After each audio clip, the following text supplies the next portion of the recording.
The text message arrives at 7:43 on Christmas Eve morning while I'm standing in my small kitchen making coffee. The phone vibrates against the countertop, and I glance at the screen expecting a holiday greeting from Maya, my business partner, or perhaps a notification about tomorrow's closing documents. Instead, I see my mother's name, and my stomach tightens instinctively before I even read the words. We're celebrating Christmas without you this year. Don't you dare come to our house. A poor person like you has no place in our home. My hands freeze around the coffee mug, steam rising into my face. I read it again, then a third time, as if repetition might somehow soften the sharp edges of each word. But they remain exactly as brutal, exactly as final. My mother's message doesn't ask or suggest. It commands, it dismisses, it erases me from the family entirely. The strange thing is, I don't cry. Instead, something unexpected happens. A smile begins at the corners of my mouth, spreading slowly across my face until I'm almost laughing, because sitting on my dining table in a manila folder marked confidential are documents that will change everything. Documents that my mother, my father, my sister Jessica, none of them know about yet. Documents that prove sometimes the universe has an exquisite sense of timing. I set down my coffee and walked to the window of my modest apartment. The view isn't impressive, just a parking lot and the street beyond. Nothing like the sweeping lawns and manicured gardens of Riverside Estates, the gated community where my parents have lived for the past 12 years, where they've hosted countless parties, where my sister raises her 2 children, where every house costs upward of $2 million, and where, according to my mother's message, someone like me, someone poor, has no place. If only she knew, if only any of them knew. But they will. Tomorrow, on Christmas Day, when the news breaks nationally, when the business channels announce the biggest real estate acquisition in the city's history, when cameras capture the moment I signed the final papers becoming the sole owner of Riverside Estates Holdings, every house, every street, every blade of perfectly maintained grass, mine, I should feel triumphant, vindicated. Instead, as I stare at my mother's message, I feel something more complicated, a mixture of satisfaction and profound sadness that it's come to this, that the people who raised me, who should have believed in me, have instead spent the last 3 years treating me like I'm invisible, irrelevant, unworthy of their time or respect. The irony is almost painful. They think I'm poor because I choose to live simply, because I wear the same clothes I've had for years, because I drive a 7-year-old Honda and live in this 1-bedroom apartment in a neighborhood they'd never visit. They've never asked why. They've simply assumed, judged, and ultimately rejected me. I pick up my phone and read the message once more, letting each word sink in fully. Then I do something I've been too afraid to do for 3 years. I delete my mother's contact information entirely, not out of spite, but out of necessity. Because tomorrow, everything changes, and I need to be ready to face what comes next without the weight of constantly hoping they'll finally see me, finally understand. My phone rings, startling me from my thoughts. Maya's name flashes on the screen, and I answer, pressing the phone to my ear. Charlotte? Maya's voice carries her usual morning energy despite the early hour. Please tell me you're not backing out. Please tell me you're still signing tomorrow. I'm signing, I say, my voice steadier than I feel. The documents are ready. Everything's ready. Daniel confirmed the wire transfer went through at midnight. As of January 1st, you'll officially own the entire community, all 237 properties, the clubhouse, the golf course, everything. I close my eyes, letting the reality settle over me. 3 years of work, 3 years of careful planning, 3 years of building my software company from nothing into something worth hundreds of millions of dollars, all culminating in this single acquisition. My parents are going to find out tomorrow, I say quietly. On Christmas. Maya's silent for a moment. Are you sure you want to do it this way? We could delay the announcement, give you time to tell them privately. I glance at my mother's message still glowing on my screen. No, I say. They made their choice. They can live with the consequences. After we hang up, I sit at my small dining table and open the manila folder, spreading the documents across the surface. The purchase agreement, the transfer deeds, the legal opinions, the title insurance. Each page represents a different piece of my new reality, a reality my family has no idea exists. But I need to start at the beginning to understand how I arrived at this moment, standing in my apartment on Christmas Eve, deleted from my family's life, holding the keys to their entire world. It started 3 years ago, though the roots go back much further than that. I've always been different from my family, quieter, more introspective, more interested in ideas than appearances. My father, Robert Harrison, built his wealth through commercial real estate development, buying land, constructing office buildings, selling them for profit. My mother, Patricia, came from old money, the kind of family that speaks in hushed tones about trust funds and summer houses. My sister Jessica is 7 years younger than me, and from the moment she was born, she fit their world perfectly. Beautiful, charming, ambitious in all the right ways. I tried to fit too, I really did. I got my MBA from a good school, worked at my father's company for 2 years after graduation, attended the right parties, wore the right clothes, said the right things, but I was never comfortable with it, never felt like I belonged in rooms where people measured worth by the size of your house or the brand of your handbag. The breaking point came during a family dinner at my parents' house in Riverside Estates. I was 32 years old, single, living in a downtown apartment that my mother called charmingly bohemian in a tone that made clear she meant something else entirely. Jessica had just announced her second pregnancy, and the conversation naturally centered on her husband Brandon's recent promotion, their plans to renovate their already massive house, the private school they'd chosen for their daughter. I sat quietly, picking at my salmon, feeling invisible as I often did at these gatherings. Then my father turned to me, almost as an afterthought. And you, Charlotte? What are your plans? Still working at that tech startup? I'd left his company 6 months earlier to join a small software firm developing property management systems. The work excited me in a way his business never had, but I could hear the dismissal in his voice. I'm thinking about starting my own company, actually, I said, trying to sound confident. I have an idea for a platform that could revolutionize how commercial real estate gets managed, using AI and predictive analytics. My mother set down her wine glass with a soft clink. Darling, that sounds very complicated. Are you sure you're ready for something like that? You've always been so impractical about business matters. The words stung, not because they were cruel, but because they were delivered with such casual certainty, such absolute conviction that I was somehow less capable, less serious, less worthy of success than the rest of them. I think Charlotte's idea sounds innovative, my father said, but his tone carried the same dismissiveness. Of course, starting a company requires significant capital, connections, experience. Perhaps in a few years when you've saved up some money and learned more about how real business works. I'm not asking for money, I said quietly. I'm just telling you what I'm planning to do. Jessica laughed, not unkindly, but with that particular brand of older sibling condescension that hurt more than outright mockery. Charlotte, you can barely manage your own finances.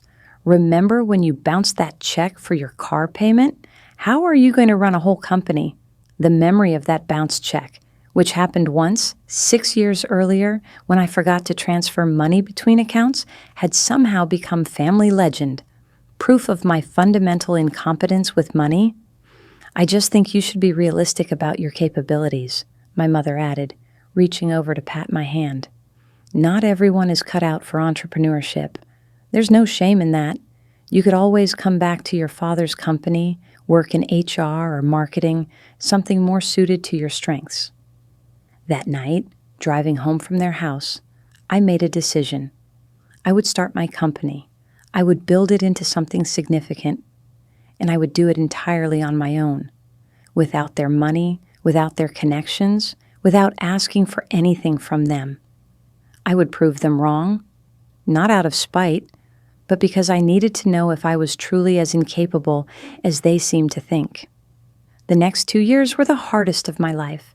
I maxed out my credit cards, took a second job bartending on weekends, lived on ramen and determination. I found 2 partners, Maya, a brilliant developer I met through a women in tech group, and Hassan, a Syrian immigrant with a genius for algorithms who'd been driving for a rideshare company despite having a PhD in computer science. We worked 18-hour days in Maya's garage, writing code, testing systems, pitching to potential clients. Our software was revolutionary, a platform that used machine learning to predict maintenance needs, optimize energy usage, and automate tenant management for commercial properties. But getting anyone to take us seriously was nearly impossible. We were too new, too small, too unproven. My family saw none of this struggle. I stopped attending their dinners after that night, claiming work commitments. My mother would call, occasionally, always on speakerphone while she was doing something else, asking vaguely how I was doing, but never really listening to my answers. Jessica would text pictures of her children, but never ask about my life. My father forgot my birthday 2 years in a row. The distance grew, but I told myself it was temporary. Once I succeeded, once I proved them wrong, things would be different. They'd see me clearly, understand what I'd accomplished, be proud of me. I was building toward that moment of recognition, that validation I'd always craved from them. Our breakthrough came from an unexpected source. A small property management company in Ohio took a chance on our platform, and within 6 months, they'd reduced their operating costs by 37%.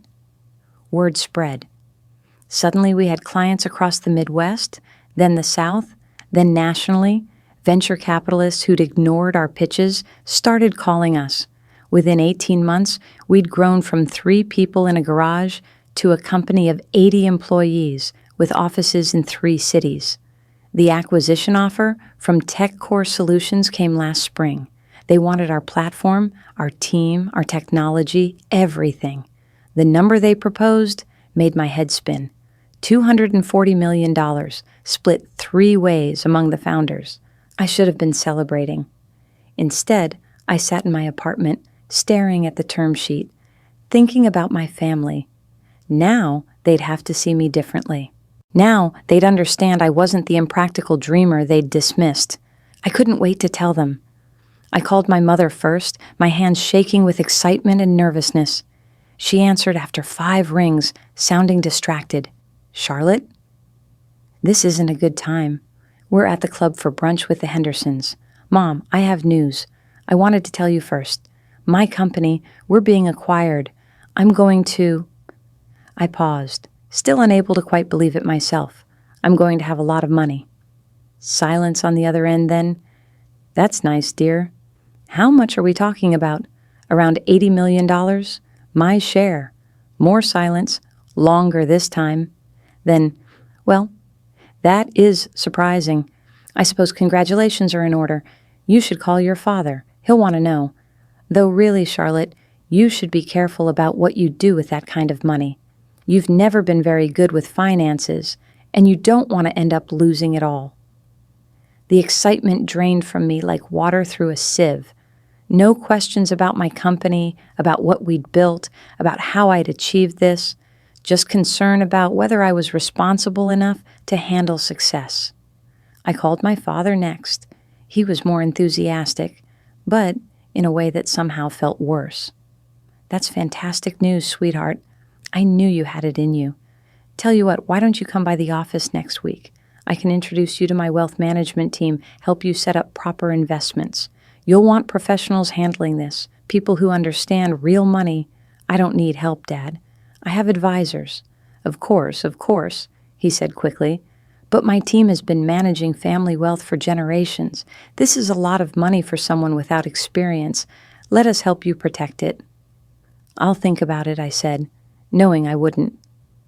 Jessica's reaction was perhaps the most painful. I texted her the news, not wanting to interrupt her day. Her response came 3 hours later. Wow, that's amazing. Does this mean you'll finally be able to afford a decent place? You should look at houses in Riverside Estates. There are a few smaller ones on the market, maybe 1 or 2 million. You could actually live like a normal person now. I stared at that message for a long time. After 3 years of grinding work, of risking everything I had, of building something from nothing into something extraordinary, my family's response was essentially, now you can be more like us. The hurt crystallized into something harder, something more resolving. I didn't tell them about the acquisition when it closed in July. I didn't tell them when the money hit my account in August. I simply continued living in my apartment, driving my old Honda, wearing my comfortable clothes, and working on my next project, because I'd already decided what that next project would be. I'd spent months researching Riverside Estates, learning that the development company that built it had fallen on hard times, that they were quietly looking to sell the entire portfolio, that the right buyer with the right connections could acquire it all for a surprisingly reasonable price. Not reasonable by normal standards, but reasonable for someone who just received $80 million. Maya thought I was crazy. You want to buy the place where your family lives? That's not healthy, Charlotte. That's not moving forward. But I needed them to see. I needed them to understand that I wasn't who they thought I was, that I'd never been that person. I'd been hiding my light, working in the shadows, building something significant, while they dismissed me as impractical and incompetent. The negotiations took months. The sellers wanted confidentiality. I wanted anonymity, so we structured the deal through multiple LLCs and holding companies. Even Daniel, my attorney, raised concerns about the complexity and potential conflicts of interest.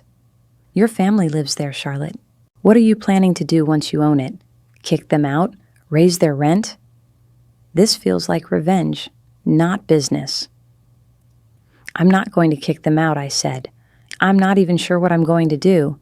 I just need them to know. I need them to understand what I've accomplished, who I really am. What if they don't care? Daniel asked quietly. What if knowing you own their house doesn't change how they see you?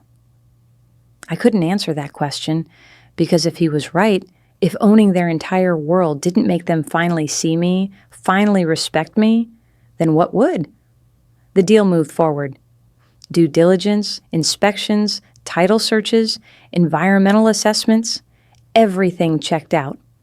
The sellers were motivated, desperate even, to unload a portfolio that had become a liability. My offer, while not the highest they'd received, came with all cash and a quick close, no financing contingencies, no complications. We set the closing date for December 26th. The announcement would go public Christmas Day, giving me time to tell my family privately first. I planned to drive to their house Christmas Eve to sit them down and explain everything, the company, the acquisition, the money, my new ownership of Riverside Estates. I imagined their faces, their shock, their eventual pride and understanding. I imagined my mother finally seeing me, really seeing me, and saying she was wrong, that she was sorry, that she was proud. Then, on Christmas Eve morning, I received her text message. And everything I'd planned, everything I'd imagined, evaporated, because they'd already made their judgment final. I wasn't just impractical or financially incompetent. In their eyes, I was poor, unwelcome, unworthy even of celebrating Christmas with them. I spend Christmas Eve alone in my apartment, which feels appropriate somehow. I order Chinese food, watch old movies, and try not to think about my family gathered in my father's house, the house I will officially own in 36 hours. I imagine Jessica's children opening presents, my mother holding court in her elegant living room, my father mixing drinks at the wet bar I technically now hold the deed to. Around 9, Maya calls again. You okay? You sound weird. I'm fine, I lie. Just thinking about tomorrow. You don't have to go through with this, you know. We can pull the announcement, delay everything, give you time to figure out what you really want. I know what I want, I say, but even as I speak the words, I'm not sure they're true. Do I want revenge, validation, reconciliation, all of it, none of it, something in between? The truth is, I'm terrified. Not of what my family will think when they find out, though that scares me too. I'm terrified that even this, even becoming the literal owner of their privileged world, won't be enough to make them see me as worthy of their respect. And if this isn't enough, then nothing will be. And I'll have to accept that their love, their approval, was always conditional on me being someone I'm not. Christmas morning arrives with unexpected snow, rare for this part of California. I watch it fall from my window, delicate flakes that won't stick but transform the city into something briefly magical anyway. My phone stays silent. No Merry Christmas from my mother, no holiday text from Jessica, no call from my father. 3 years ago, this silence would have destroyed me. Today, it simply confirms what I already knew. At 10, Daniel calls to confirm everything is ready. The wire transfer completed overnight, the deeds are recorded, the announcement will hit the business wires at noon Pacific time. All major networks have been alerted to the story, unusual for a Christmas Day business acquisition, but the size and scope of the deal make it newsworthy enough to break through the holiday programming. How are you feeling? Daniel asks, his lawyer voice softening into something more human. I don't know, I admit. Like I'm about to jump off a cliff, maybe? You can still back out. The deal is closed, but we can keep your ownership anonymous indefinitely if you want. You don't have to announce anything. No, I say firmly. They need to know. I need them to know. At 11:30, I turn on the television to one of the business networks. They're running holiday light programming, year-end market recaps, predictions for the coming year. I sit on my couch, my coffee growing cold in my hands, watching the minutes tick down. My phone rings. Maya. It's happening, she says. Are you watching? I'm watching. At exactly noon, the show cuts to a special announcement. A reporter appears on screen, standing outside the gates of Riverside Estates, which look particularly imposing against the backdrop of light snow. In a surprising Christmas Day announcement, TechCore Solutions founder Charlotte Harrison has purchased Riverside Estates Holdings in what sources say is one of the largest single property acquisitions in state history. The deal, which closed this morning, includes all 237 homes in the exclusive gated community, as well as the clubhouse, golf course, and common areas.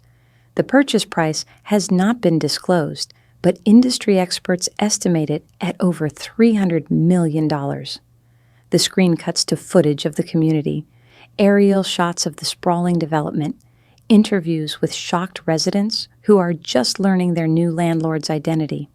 Harrison, age 35, made headlines earlier this year when her property management software company was acquired by TechCore for a reported $240 million. Sources close to the deal say Harrison personally financed the Riverside Estates acquisition with her proceeds from that sale, making this a rare all-cash purchase of this magnitude. My phone starts ringing incessantly. Maya, Daniel, Hassan, former colleagues, friends I haven't spoken to in months. I let them all go to voicemail, my eyes fixed on the television as the story unfolds. What makes this story particularly interesting, the reporter continues, is that Harrison's own family lives in Riverside Estates. Her parents, Robert and Patricia Harrison, have owned a home in the community for over a decade. Attempts to reach the Harrison family for comment have been unsuccessful. The camera cuts to a live shot outside my parents' house, and my breath catches in my throat. I can see the Christmas decorations my mother always insists on, the wreath on the door, the tasteful white lights lining the roof. A reporter stands on the sidewalk, speaking to the camera, while inside, my family is presumably learning the news I'd planned to tell them myself. My phone rings again. This time it's a number I don't recognize, and I answer without thinking. Charlotte? It's Jessica. Her voice sounds strange, high-pitched and strained. What the hell's going on? The news is saying you bought Riverside Estates? I bought Riverside Estates Holdings, I correct her automatically. The company that owns all the properties? How? She's shouting now? Where did you get that kind of money? This has to be some kind of mistake, some kind of joke. It's not a mistake, I say calmly. I told you last year that my company was acquired. I used that money to make this purchase. You said you had $80 million? This must have cost 3 times that much. You're lying. You have to be lying. I took out financing for part of it, I explain, though I don't owe her an explanation, and I've been investing and growing my assets for the past year. The details don't really matter, Jessica. The point is, it's done. I own the development. I own your house. I own Mom and Dad's house. I own every property in Riverside Estates. She's silent for a long moment. Then, in a quieter voice, is this because of Mom's text message? Are you doing this to punish us? The question strikes something deep inside me. Is that what this is? Punishment? Revenge for being dismissed, ignored, treated as less than? No, I say slowly. This has nothing to do with punishment. I bought Riverside Estates because it's a good investment. The previous owners were struggling financially, the properties were undervalued, and I had the capital to make it work. The fact that you all live there is almost coincidental. Almost, Jessica repeats, and I can hear the skepticism in her voice. Mom's message didn't make me buy the development, I continue, but it did make me realize I don't need to explain myself to you anymore. I don't need to prove I'm successful or capable or worthy of respect. I just am. Whether you see it or not doesn't change reality. Charlotte, wait, Jessica starts. But I end the call. The rest of Christmas Day passes in a surreal blur. The story dominates the news cycle, a feel-good holiday tale about a tech founder making good, though some outlets take a darker angle, questioning the ethics of buying the community where your family lives. My phone never stops ringing. I turn off the sound eventually, letting the calls go to voicemail, watching the numbers pile up. 37 missed calls by evening. I don't listen to any of them. As night falls, I pour myself a glass of wine and stand at my window, looking out at the city. Somewhere across town, my family is processing this news, trying to understand how the daughter and sister they dismissed as impractical and poor has become their landlord. I wonder what they're saying, what they're feeling, whether any of them are experiencing even a moment of regret for how they've treated me. My phone buzzes with a text, not from my family, but from Maya. You did it. How does it feel? I consider the question for a long time before responding. I don't feel victorious. I don't feel validated. Mostly I feel tired and uncertain about what comes next. I don't know yet, I text back. Ask me again tomorrow. But tomorrow brings complications I didn't anticipate. I wake up to find my mother has left 16 voicemails overnight. I listen to the first one. Charlotte, this is your mother. I don't know what kind of game you think you're playing, but this needs to stop immediately. You cannot possibly afford to have bought Riverside Estates. Someone is obviously using you, taking advantage of your naivety. You need to call me right now so we can fix this before you embarrass yourself and this family any further. The second voicemail is similar, more insistent, more panicked. By the fifth, her tone has shifted to anger. How dare you pull this stunt? How dare you try to humiliate us like this? After everything we've done for you, this is how you repay us? By making yourself look ridiculous and making us look like fools? You need to issue a statement immediately, saying this was all a misunderstanding. I delete the rest without listening. Jessica has sent a dozen texts ranging from conciliatory to accusatory to pleading. My father has left 3 voicemails, each one shorter and more clipped than the last, demanding I call him to discuss this situation immediately. I don't call any of them back. Instead, I meet Daniel at a coffee shop near my apartment to go over the logistics of what happens next. The media storm is bigger than we anticipated, he says, spreading newspapers across the table. Every major outlet has picked up the story. You're trending on social media. And your family? He pauses delicately. They're trying to reach you. I know. I've seen the messages. Charlotte, we need to talk about your intentions here. You're going to have to interact with them eventually. They're your tenants now. There are lease agreements to honor, maintenance issues to address, property management decisions to make. You can't just ignore them indefinitely. He's right, of course. But the thought of facing them, of seeing their faces and hearing their voices after years of being treated as invisible and inferior fills me with a dread I can't quite name. What do you want to do? Daniel asked gently. What's your end game here? The truth is, I don't have one. I bought Riverside Estates for so many tangled reasons, to prove my worth, to force my family to see me differently, to claim some small piece of the world where I had always felt like an outsider. But I never thought past the moment of acquisition, never planned for the reality of what comes after. I want to be a good landlord, I say finally. I want to improve the community, maintain the properties properly, treat residents fairly. I want to do this right. And your family? I stare down at my coffee, watching steam rise in delicate spirals. They're residents, like anyone else. They'll have the same rights and responsibilities as everyone else in the development. That's not what I'm asking, and you know it. Daniel leans forward, his voice serious but kind. Charlotte, I've been your attorney for 3 years. I've watched you build something incredible from nothing. But this feels different. This feels personal. And I'm worried you're going to get hurt. Maybe I will, I admit, but I need to try. I need to at least try to make them understand. Understand what? That I'm not who they think I am, that I've never been who they think I am. Daniel sighs but doesn't argue further. Instead, he pulls out a folder.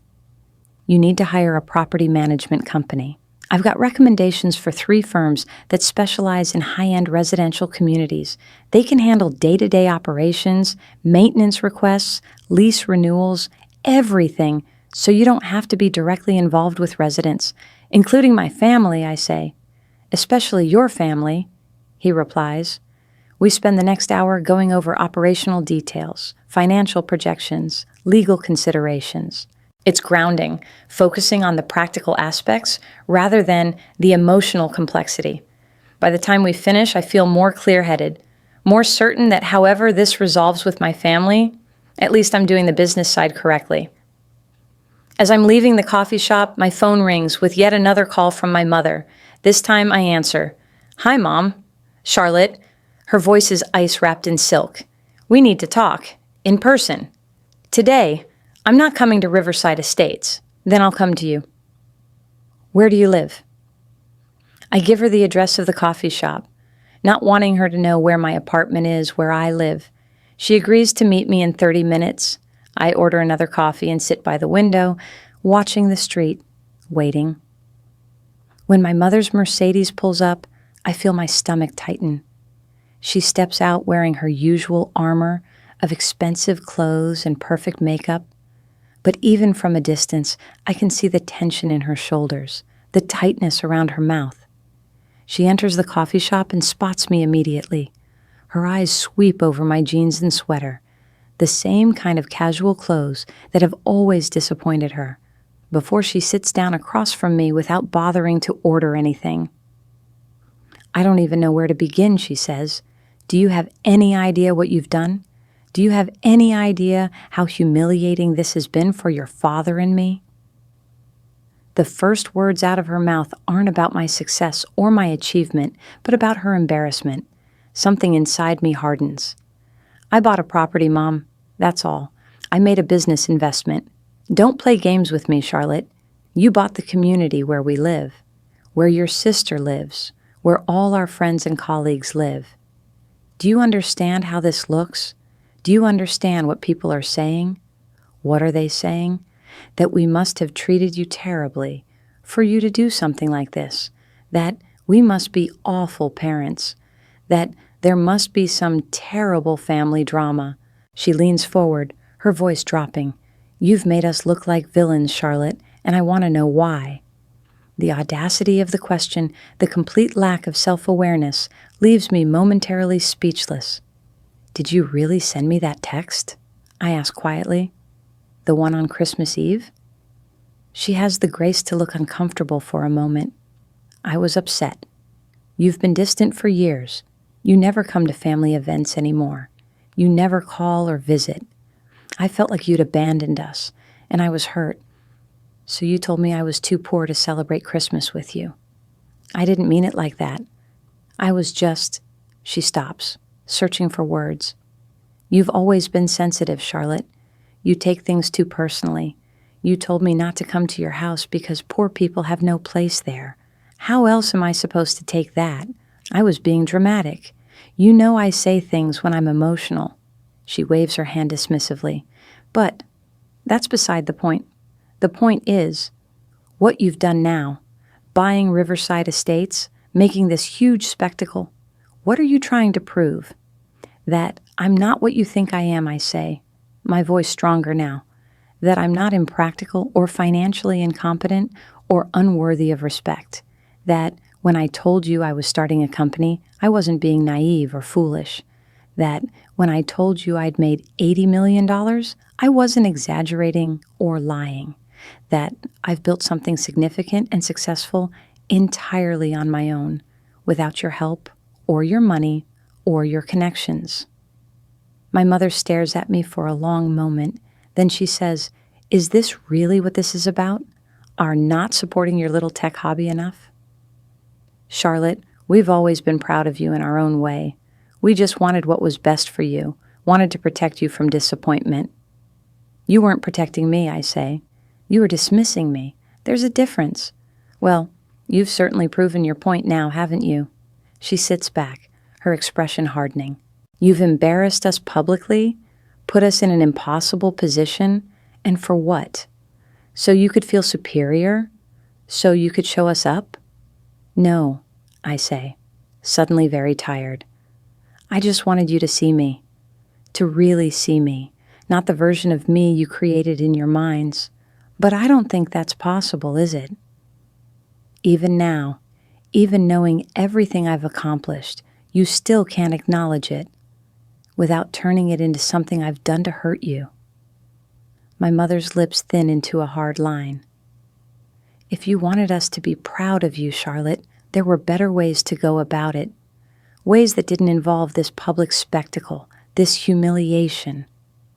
Would you have been proud, I ask, if I'd told you privately, instead of you finding out on television? Would your response have been any different? Or would it have been more concern about whether I could handle money properly? More suggestions that I need your help to protect my assets? She doesn't answer, which is answer enough. What happens now? She asks instead. Are you going to raise our rent? Try to force us out? Is that your plan? I'm going to run Riverside Estates properly, I say. I'm hiring a professional management company. All residents will be treated fairly and according to their lease agreements, including you. And our lease agreement expires in 6 months, she points out. What happens then? Then you'll have the option to renew, just like any other tenant, at market rate. Market rate? Charlotte, your father and I have lived in that house for 12 years. We've invested in it, made it our home. You can't just treat us like strangers. I'm not treating you like strangers, Mom. I'm treating you like residents of a property I own, which is what you are. She stands abruptly, her chair scraping against the floor. I hope you're proud of yourself, Charlotte. I hope this was worth destroying your family over. I didn't destroy our family, I say quietly. You did that yourself with that text message. You did that 3 years ago when I told you about my company, and you couldn't even pretend to be happy for me.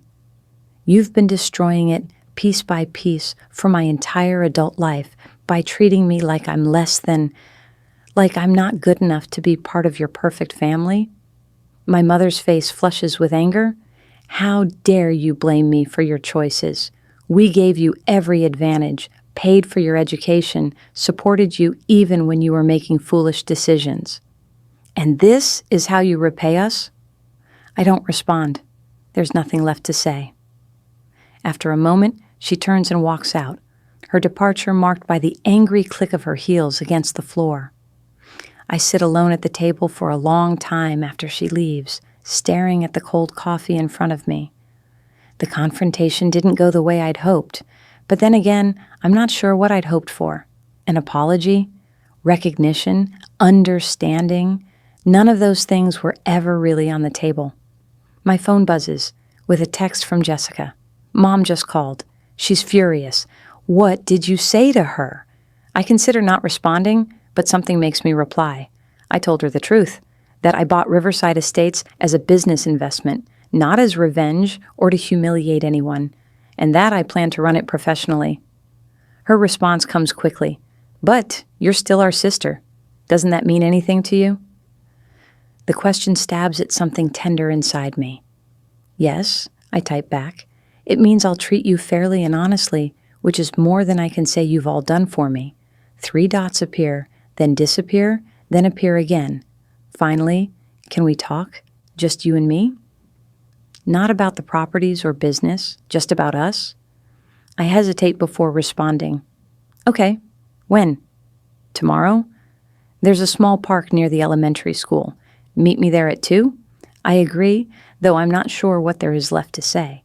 But Jessica is 7 years younger than me. She was only 15 when I left for college, barely 20 when I started my company. Maybe she deserves a chance to be heard separately from our parents. The next morning, I meet with the property management company Daniel recommended. They're professional, experienced, and most importantly, they understand the delicate situation with my family. We've managed properties where owners have personal connections to residents before, the senior partner, Helen Blackwood, assures me. Our job is to create a buffer, to handle all interactions professionally, so you don't have to navigate those relationships directly. What about lease renewals? I ask. My family's leases expire in a few months. We'll handle those negotiations like any other tenant, Helen says. We'll assess market rates, consider their history as tenants, present them with renewal terms. If they choose to accept, great. If not, we'll work with them to transition out smoothly. And if they cause problems, complaints, accusations, attempts to use our relationship to get special treatment, then we document everything, Helen says firmly. We maintain clear boundaries and professional standards. That protects both you and them. After the meeting, I drive to the park to meet Jessica. She's already there, sitting on a bench, watching her older daughter play on the playground. She looks tired, dark circles under her eyes that makeup doesn't quite hide. Thanks for coming, she says, as I sit down beside her. For a few minutes, we just watch her daughter play, the silence between us heavy with years of distance and misunderstanding. Mom says you blame us, Jessica finally says, for being unsupportive, for treating you badly. Is that true? I don't blame you for everything, I say, carefully. You were just a kid for most of it. But yes, I felt dismissed and undervalued by this family. I felt like nothing I did would ever be good enough, like I'd always be seen as the problem child, the impractical one, the disappointment. Jessica is quiet for a moment. I didn't know you felt that way, she says softly.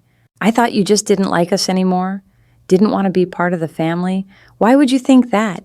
Because you stopped coming around, you stopped calling, you missed birthdays and holidays.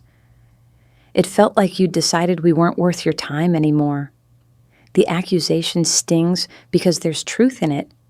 I did pull away, but I did it because being around them hurt too much, because every family gathering was a reminder of how I didn't quite fit, how I wasn't quite enough. I was building a company, I explain, working 18-hour days, barely scraping by financially, trying to prove that I could succeed on my own terms.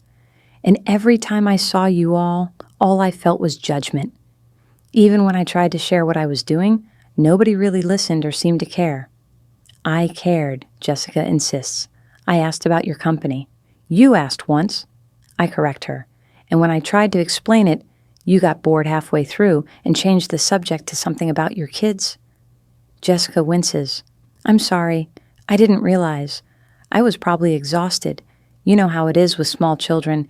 And Mom was there, and she always makes me nervous when she's watching me interact with you, like she's judging whether I'm being supportive enough or too supportive or whatever impossible standards she set. The admission surprises me. I'd never considered that our mother's judgment might extend to Jessica too, might constrain how she interacts with me. Tell me about your company, Jessica says suddenly. Not the business stuff, but what it means to you, why you work so hard for it. So I do.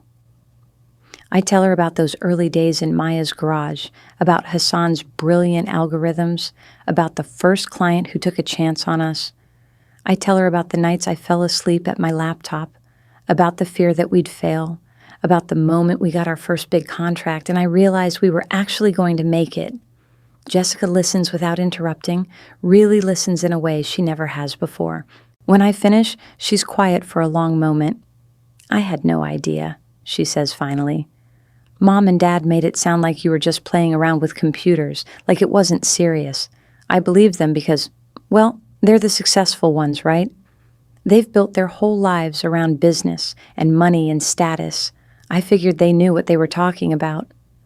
They don't know everything, I say, quietly. They especially don't know me. Jessica nods slowly. I'm starting to realize that. She looks at me directly, for the first time since I sat down. Charlotte, I'm sorry for not seeing you, for not listening, for just accepting Mom and Dad's version of who you were instead of finding out for myself. The apology catches me off guard. I've been so focused on my parents' dismissal that I hadn't fully processed Jessica's role in it, or the possibility that she might want things to be different between us. What about the text message? I ask. The one Mom sent on Christmas Eve. Did you know about that? Jessica's face flushes. I knew they weren't planning to invite you to Christmas. Mom said something about how you never come anyway, and we shouldn't wait around for you to decide to join us. But I didn't know she was going to send that message. I didn't know what she said until after everything blew up with the news about Riverside Estates. And what do you think about that message now? About what she said to me? Jessica is quiet for a long time. Then, quietly, I think it was cruel. I think she was hurt that you've been distant. And she lashed out. But that doesn't excuse it. Nobody deserves to be told they're too poor to celebrate Christmas with their family. Her daughter runs over then, interrupting our conversation, wanting to show Jessica something she found. Jessica engages with her for a few minutes, then sends her back to play with a gentle push. What do you want from us? Jessica asks when we're alone again. From me? From Mom and Dad? From this whole situation? I've been asking myself that question for days, I admit. I thought I wanted recognition, validation, proof that I'm successful and capable. But I'm starting to realize that even owning Riverside Estates doesn't give me that, not really, because the validation I want isn't about money or property. It's about being seen and valued for who I actually am, not who you all think I should be. Can we try? Jessica asks. To see each other clearly, I mean? To actually be sisters instead of just going through the motions at family events? I want to, I say honestly, but I need you to understand that I'm not going to change how I live to match your expectations or Mom and Dad's expectations. I'm not going to buy a mansion or drive a luxury car or wear designer clothes just to prove I'm successful. That's not who I am. I'm not asking you to change, Jessica says. I'm just asking for a chance to know the real you, whoever that is. We sit in silence for a few more minutes, watching her daughter play. It's not a resolution, not really, but it feels like a beginning, like the first genuine connection we've had in years. Before I leave, Jessica says, Mom and Dad are going to make this difficult, you know? They're not going to just accept that you own Riverside Estates. They're going to fight it somehow, even though there's nothing they can actually do legally. I know, I say. I'm prepared for that. Are you? She looks at me seriously, because they can be really vindictive when they feel slighted, and they definitely feel slighted right now. I stand, preparing to leave. Jessica, for 3 years, I built a company while everyone in this family told me I'd fail. I survived venture capital negotiations, board meetings, and acquisition by a massive tech company. I financed and closed a $300 million real estate deal. I think I can handle whatever Mom and Dad throw at me. She smiles slightly. You've changed. You're not the scared little sister I remember. I was never scared, I correct her. I was just hoping for something from this family that you all were never going to give me. Now I've stopped hoping and started living for myself instead. As I drive away from the park, I feel something shift inside me. The conversation with Jessica didn't fix everything, didn't erase years of hurt and dismissal, but it opened a door I'd thought was permanently closed. Maybe my family can't all change, but maybe some of them can grow enough to meet me somewhere in the middle. The following weeks bring exactly the kind of complications Jessica warned about. My father calls a meeting with Helen Blackwood, the property manager, demanding to discuss irregularities in my ownership of Riverside Estates. When Helen explains that everything is entirely legal and properly documented, he threatens to sue, though his attorney surely tells him he has no grounds. My mother takes a different approach. She begins calling other residents in the community, spreading hints and innuendos about my intentions, suggesting I plan to drastically raise rents or sell the properties to developers who'll tear everything down. Helen has to send out a formal communication to all residents assuring them that no such plans exist, that all leases will be honored, and that any future changes will be communicated transparently. It's exhausting watching my parents try to undermine me even after everything that's happened. But I refuse to engage directly, letting Helen and Daniel handle all communications.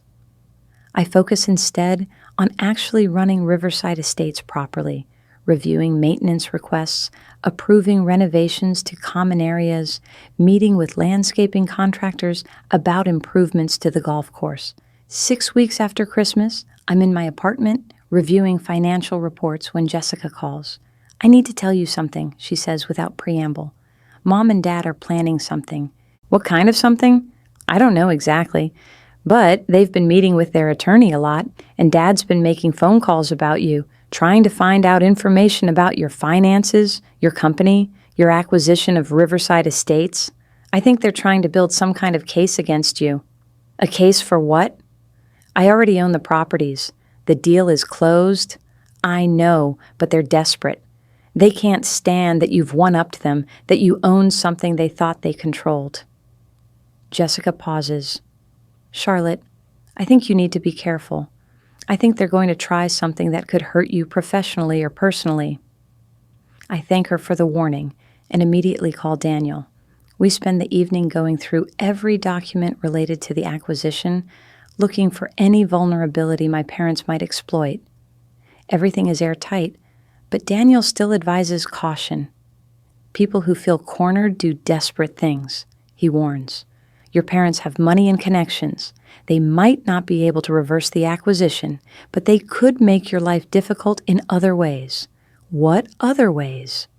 Reputation damage, spreading rumors in business circles that you're vindictive or unstable, trying to interfere with your other investments or business relationships, getting other residents to file complaints or lawsuits, even frivolous ones that you'd win, but that would be expensive and time-consuming to fight.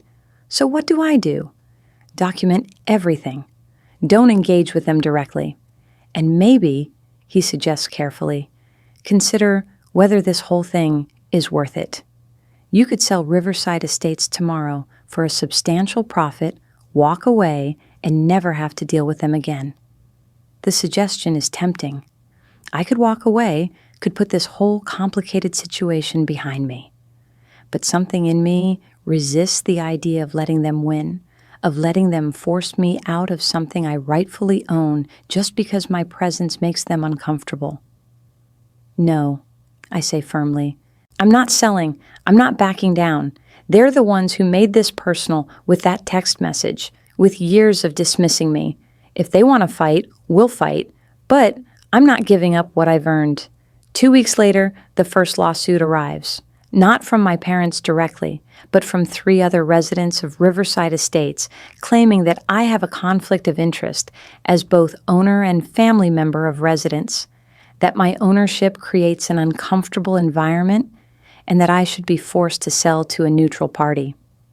The lawsuit is clearly orchestrated by my parents, funded by them, part of their campaign to make me give up the properties. Daniel files a motion to dismiss based on the frivolousness of the claims. We'll win, he assures me. They have no legal standing, but it's going to cost you time and money to fight it. That night, lying in bed unable to sleep, I question everything. Why am I putting myself through this? Why do I care so much about owning Riverside Estates when it brings nothing but conflict with my family? Wouldn't it be easier to just sell and move on? But then I remember that text message from my mother. A poor person like you has no place in our home.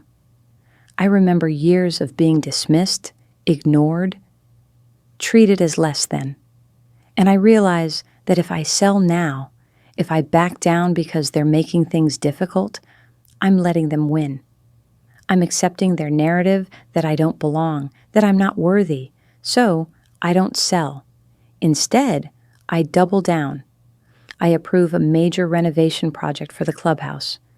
I negotiate a new landscaping contract that will make the common areas even more beautiful. I personally attend the Homeowners Association meeting, which residents are invited to, but not required to join, standing in front of 200 people and explaining my vision for Riverside Estates. My parents attend that meeting, sitting in the back row, their faces masks of barely controlled anger. When the floor opens for questions, my father stands. "Ms. Harrison," he says, refusing to call me by my first name, "can you explain to residents how you plan to manage potential conflicts of interest given your family relationships within this community?" I meet his eyes steadily. I've hired a professional management company specifically to handle all resident interactions impartially. I don't make individual decisions about specific properties or residents. Any conflicts are handled according to the standard procedures outlined in your lease agreements. But surely you can see how uncomfortable this situation is for some residents, he presses. Having their homes owned by someone with personal connections in the community creates an unusual power dynamic. "Mr. Harrison," I say, deliberately using his formal name just as he used mine. Every landlord has personal connections somewhere. What matters is whether the properties are managed professionally and fairly.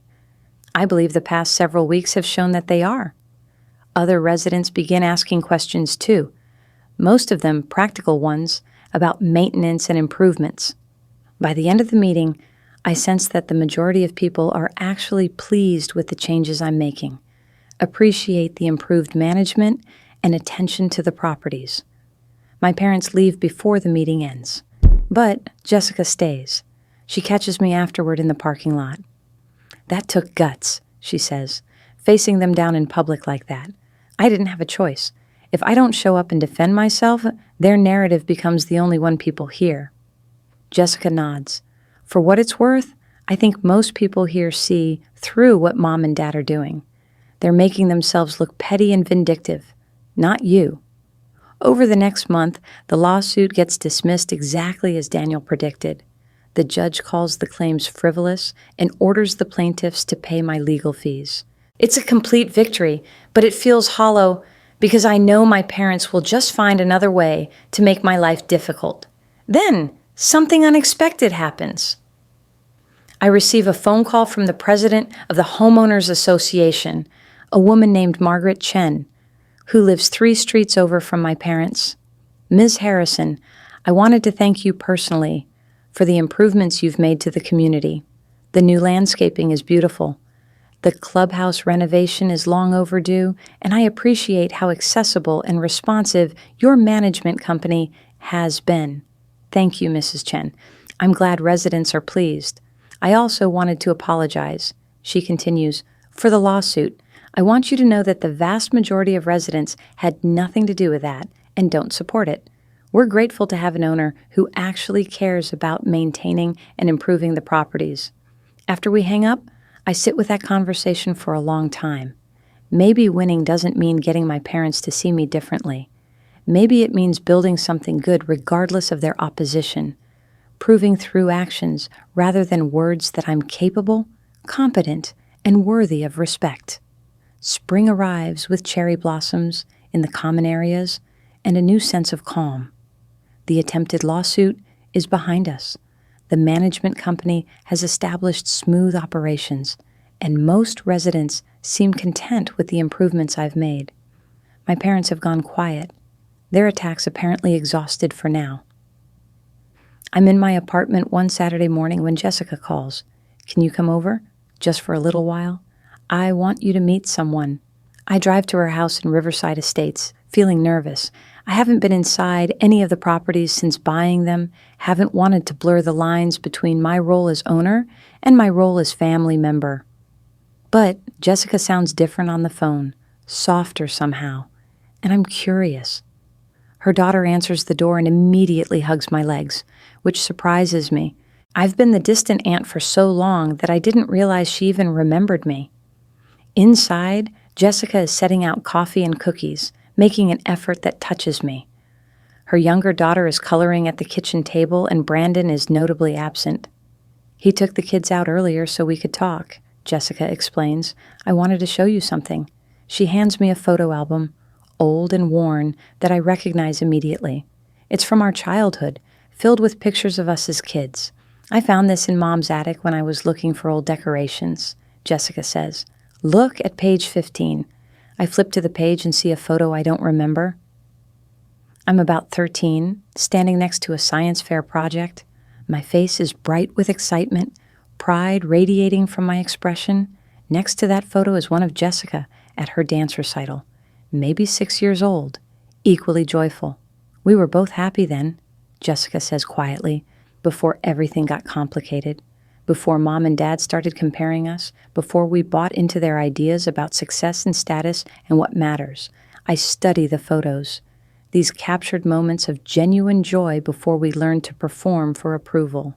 Mom kept all your awards," Jessica continues, "your spelling bee trophies, your debate team medals, your high school valedictorian certificate. They're all in boxes in her attic.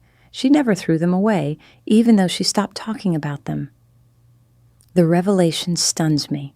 All these years, I thought my mother had dismissed my accomplishments entirely, but she kept the evidence of them, stored away where she could pretend they didn't exist but couldn't quite bring herself to destroy them. "I think she's proud of you," Jessica says, in her twisted, messed up way. "I think she's always been proud of you. She just doesn't know how to show it without losing control, without admitting she was wrong about who you could be." "That doesn't excuse how she treated me," I say. "No, it doesn't," Jessica agrees. "I'm not asking you to forgive her or to have a relationship with her if you don't want to. I'm just telling you what I've realized, that our parents are complicated, flawed people who hurt us out of their own fears and insecurities, not because we deserved it."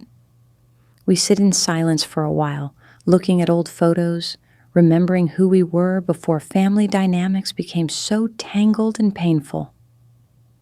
"I'm going to therapy," Jessica says suddenly, "to work through all of this, the pressure of being the good daughter, the perfect one, the one who fit their expectations. It's been suffocating, Charlotte.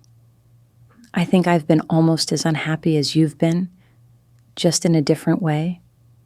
The admission feels like a gift, this honesty, this vulnerability.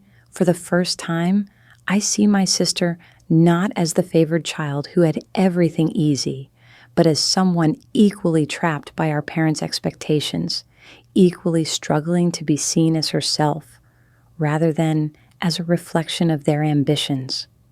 Before I leave, Jessica says, I want you to know that whatever happens with Mom and Dad, I'm on your side. Not because you're rich now or because you own Riverside Estates, but because you're my sister, and I should have been on your side all along. Thank you, I say, and I mean it. The lease renewals arrive in May, handled by Helen and her team. Most residents renew without issue at the modest rent increases we proposed. My parents' renewal terms are exactly the same as everyone else's. Market rate for a house of that size and condition. Nothing punitive, but nothing preferential either. I expect them to refuse, to make a dramatic exit from Riverside Estates, to turn their departure into another public spectacle about how I've driven them from their home. Instead, they sign the renewal. No phone call, no dramatic confrontation, just signed papers returned through the management company. I don't know what to make of that decision. Are they staying because they genuinely love their house? Because leaving would feel like admitting defeat? Because they're planning some new campaign against me? I have no idea, and I realize I don't need to know. Their choices are their own now, not my responsibility to understand or manage. Summer brings new challenges, a major plumbing issue in one section of the development, a dispute between neighbors over a fence, normal landlord stuff that has nothing to do with family drama. I find myself actually enjoying the problem-solving aspects of property management, the tangible nature of improving something physical and real. Maya and I start a new venture too, using some of my remaining capital to develop software specifically for residential property management. Hassan joins us again, and we're back in startup mode, working long hours on something we believe in. Life moves forward in a way that feels healthier than it has in years. I'm not waiting for my family's approval anymore, not organizing my life around their expectations or their disappointment. I'm simply living, building, creating, being who I've always been without apology. Then, in late August, I receive a letter in the mail. Not an email or a text, but an actual handwritten letter on my mother's stationery. My first instinct is to throw it away unread, but curiosity wins out. Dear Charlotte, it begins, and something about seeing my name in her careful handwriting makes my throat tight. I'm writing this letter because I don't know how to say these things in person. I don't know how to look at you and admit that I've been wrong, that I've hurt you, that I've failed you as a mother in ways I'm only beginning to understand. I never threw away your awards. Jessica told me she showed you. I kept them because I was proud of you. Even when I couldn't bring myself to say it. I was proud when you won that spelling bee in 8th grade, proud when you gave your valedictory speech, proud when you got your MBA, but I was also afraid. Your father and I built our lives around a very specific idea of success, money, and status, and the appearance of having everything together. When you chose a different path, when you rejected the world we'd created, it felt like a rejection of us. It felt like you were saying our way of living wasn't good enough, that we weren't good enough. I know that's not what you were saying. I know now that you were just trying to be yourself, to build a life that felt authentic to you rather than performing for others. But I couldn't see that then. All I could see was my daughter pulling away, rejecting everything I'd tried to teach her about how to succeed in this world. That text message I sent on Christmas Eve was unforgivable. I was hurt that you'd been distant for so long, angry that you seemed to have moved on without us, and I lashed out in the cruelest way possible. I told myself I was just being dramatic, that you'd understand I didn't mean it, but I did mean it in that moment, and I'm deeply ashamed of that. When I learned you'd bought Riverside Estates, my first reaction was humiliation. All I could think about was what people would say, how it would look, whether others would judge us as bad parents. I never stopped to think about what an incredible achievement it was, what it meant about your business acumen and success. I never congratulated you or told you I was proud. I only thought about myself. I'm not asking for forgiveness. I don't think I deserve it. I'm just trying, in my limited and inadequate way, to tell you that I see you now. I see your success, your strength, your determination. I see that you built something extraordinary without our help, maybe even despite our lack of support. And I'm proud of you, Charlotte. I'm proud of the woman you've become, even though I played very little part in shaping her.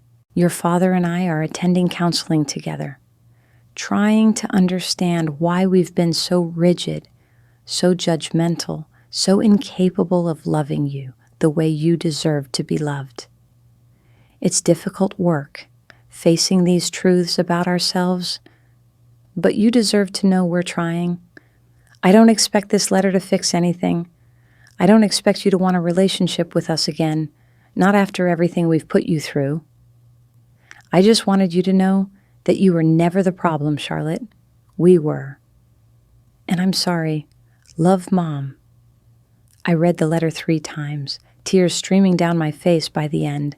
It's not enough. Words on paper can't erase years of dismissal and hurt, can't undo that terrible text message or the countless small cruelties that preceded it. But it's something. It's recognition, acknowledgement, the beginning of understanding. I don't respond immediately. I need time to sit with this, to figure out what I want, what I'm willing to offer. But I keep the letter, folding it carefully and putting it in a drawer where I'll know where to find it. 3 days later, I call my mother. She answers on the first ring, like she's been waiting. Hi, Mom. Charlotte. Her voice is cautious, uncertain. Did you get my letter? I got it. Silence stretches between us, full of everything we don't know how to say. Thank you for writing it. I finally manage. It meant something, reading those words. I meant every one of them, she says quietly.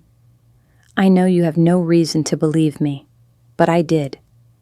I'm not ready for everything to go back to normal, I tell her. I'm not ready to pretend the last few years didn't happen or that your letter fixes everything, but I'm willing to try, slowly, to see if we can build something new, something more honest. That's more than I deserve, she says, her voice breaking slightly. Charlotte, I know I have no right to ask this, but would you be willing to have dinner with your father and me? Just the 3 of us? No expectations, no pressure, just a chance to talk. I'll think about it, I say. The dinner happens 2 weeks later, at a small restaurant neither of us has been to before. Neutral territory. My father arrives, looking older than I remember, grayer, more uncertain. My mother is quieter than usual, less polished, more genuine. We start with safe topics, the weather, the restaurant, meaningless small talk that fills the awkward silences. Then my father sets down his fork and looks at me directly. Charlotte, I owe you an apology. I've spent my life believing that success looks a specific way, and I tried to force you into that mold instead of seeing the ways you were already successful on your own terms. That was wrong. You've built something remarkable, and I should have recognized that years ago. The words are stiff, clearly rehearsed, but the emotion behind them feels real. We're not going to suddenly become a perfect family, my mother adds. We've done too much damage for that. But we'd like to try to be a better family, if you're willing to give us that chance. I look at both of them, these imperfect people who raised me, who hurt me, who are now fumbling towards something like accountability. I could hold on to my anger, could make them pay for years of dismissal and rejection. It would be justified, earned even. But I think about Jessica's words, about our parents being complicated and flawed. I think about the awards my mother kept in her attic, physical proof that part of her always saw me even when she couldn't admit it. I think about building something new rather than staying trapped in old pain. I'm willing to try, I say, slowly, with boundaries, but I'm willing to try. It's not a happy ending, not really. My relationship with my parents remains complicated, marked by the scars of how they treated me. Some holidays are still tense. Some conversations still hurt. But there's honesty now, a willingness to acknowledge difficult truths rather than pretending everything is fine. Jessica and I grow closer, real sisters now rather than competitors in our parents' eyes. Her daughters know me as Aunt Charlotte, the one who brings weird science toys and asks about their interests instead of their grades.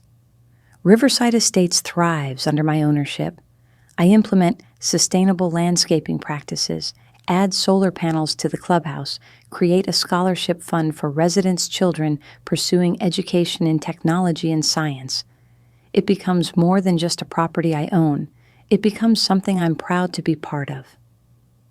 The morning my mother's terrible text arrived, I thought I was at my lowest point, rejected by the people who should love me most, dismissed as too poor to deserve their time. But sitting here now, a year and a half later, I realized that message was actually a gift. It was the final push I needed to stop seeking their approval, to stop measuring my worth by their standards, to simply be myself fully and unapologetically. Sometimes the worst things people say to us become the catalyst for becoming who we were always meant to be. Sometimes being excluded from one family helps you build a better one, chosen rather than given, based on respect rather than obligation. And sometimes, if you're very lucky, the family that rejected you finds their way back, humbled and trying, not perfect but present, not because you needed them to complete you, but because healing happens when people finally choose to see each other clearly. That's enough. That's actually more than enough. It's everything.